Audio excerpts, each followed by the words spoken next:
అంధుల కోసం ప్రత్యేక లిపిని సృష్టించి వారి జీవితాల్లో వెలుగులు నింపిన మహనీయుడు లూయిస్ బ్రెయిలీ అని జిల్లా కలెక్టర్ విజయేంద్ర బోయి అన్నారు. మహబూబ్ నగర్ జిల్లా కేంద్రంలోని మెట్టుగడ్డలో ఉన్న శిశుగృహంలో లూయిస్ బ్రెయిలీ 217వ జయంతి వేడుకలను ఘనంగా నిర్వహించారు.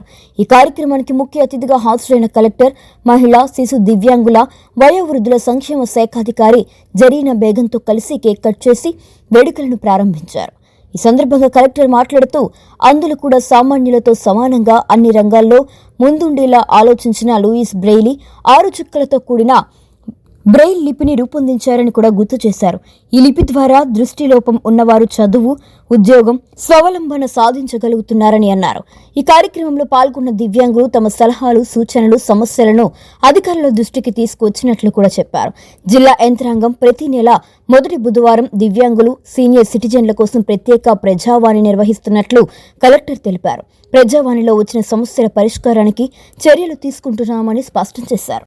అందరికీ నమస్కారం. 217వ జన్మదినోత్సవానికి చేసిన నాటి వారు స్టూడెంట్స్ అందరికీ, అతిథులందరికీ నమస్కారం.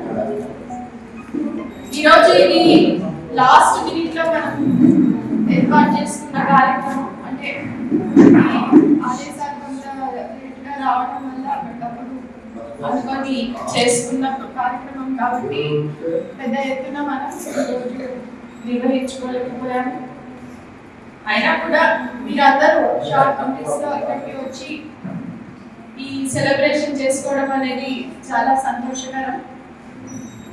మనం లాస్ట్ టైం కూడా అనుకున్నాం, అంటే వరల్డ్ డిజేబుల్ డే చేసుకున్నప్పుడు, ప్రపంచ దివ్యాంగుల దినోత్సవం కూడా చేసుకున్నప్పుడు నెక్స్ట్ టైం నుంచి ఏ కార్యక్రమాలు చేసుకున్నా కొంత టైం తీసుకొని కొంత మంచిగా ప్లాన్ చేసుకొని మీ అందరి సహకారంతో మంచిగా చేసుకోవాలని అనుకున్నాం. ఈ సంవత్సరం నుంచి తప్పనిసరిగా నేను డిడబ్ల్యూ గారిని కోరేది ఏంటంటే, ఇవన్నీ కూడా మనకి ప్రతి సంవత్సరం వచ్చే కార్యక్రమాలు. అంటే ప్రతి సంవత్సరం మనం ప్రపంచ దివ్యాంగుల దినోత్సవాన్ని సెలబ్రేట్ చేస్తాము. అదేవిధంగా ఈ బ్రెయిల్ జన్మోత్సవాన్ని కూడా సెలబ్రేట్ చేస్తాము.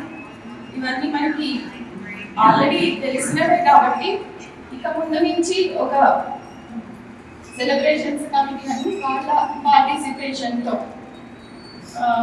వారందరి భాగస్వామ్యంతో మనం ఈ సెలబ్రేషన్ ఒకటి ఆర్గనైజ్ చేసుకోవాల్సి ఉంది. నెక్స్ట్ టైం నుంచి అదే విధంగా చేస్తాము. మీరందరూ విద్య అనే కాదు, విద్య అంటే ఫార్మల్ ఎడ్యుకేషన్ అనే కాదు, ప్రపంచంలో ఎక్కడ ఏం జరుగుతుంది అనే కొత్త కొత్త పరికరాలు కానీ ఇవన్నీ కూడా ఆవిష్కరించడం అనేది జరుగుతుంది.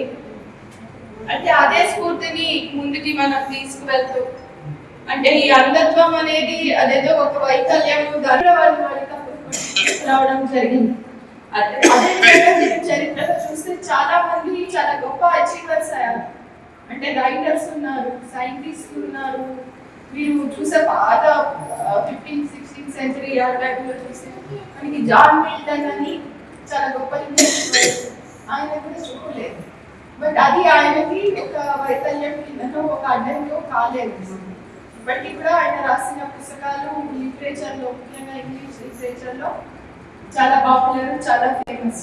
అలా చెప్పుకుంటూ పోతే చాలా మంది ఈ వైకల్యాన్ని అధిగమించి తమ తమ రంగాల్లో ఎంతో సాధించిన వాళ్ళు ఉన్నారు.